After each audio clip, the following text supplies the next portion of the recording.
The first 4 cards relate to the past, and these cards are 4 Pentacles, the Chariot card, the 7 of Swords, and the 10 of Swords. First of all, I'm being drawn to the Chariot card, and this card is all about movement and can indicate a change of residence, travel, or a big change in an emotional or spiritual sense. The 4 of Pentacles shows a man with a pentacle under each foot, one on his head and one on his arms. And this card suggests that you need to let go of something in order to bring about this change or movement.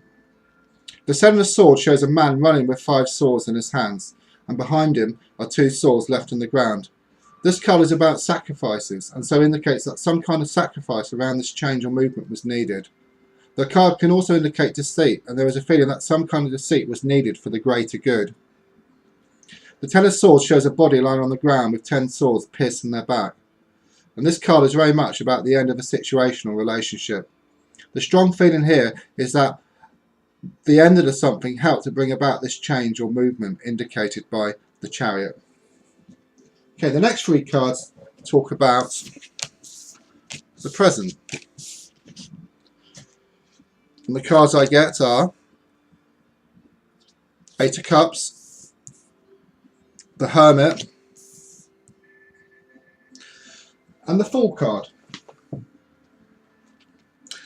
At the centre of all of this, the Hermit card indicates a lot of soul searching and looking within for answers.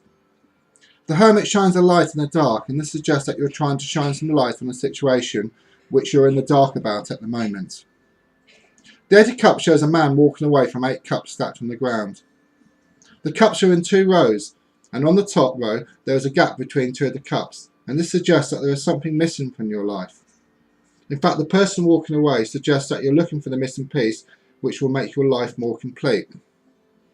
The Fool card shows a man dancing on the edge of a cliff whilst carrying a small bag over his shoulder. The fact that the Fool is dancing on the edge of a cliff suggests that some kind of risk is needed to progress.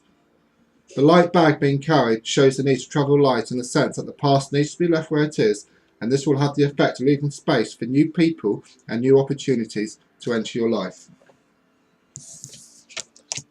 The next 2 cards will deal with the future. The cards I get are the 10 of Wands and the Sun card. The 10 of Wands shows a person carrying a heavy load whilst travelling towards their home at the end of a winding path. The heavy load does suggest struggles ahead, and the winding path indicates the ups and downs to be experienced.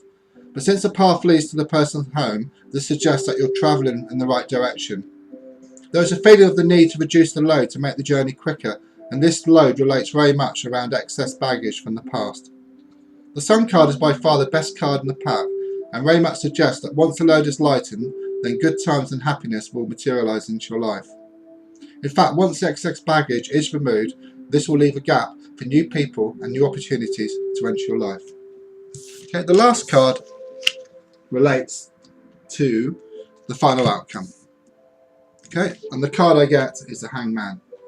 The Hangman shows a hangman hanging upside down from a tree, and this card is very much about a transition or turnaround in regards to your situation.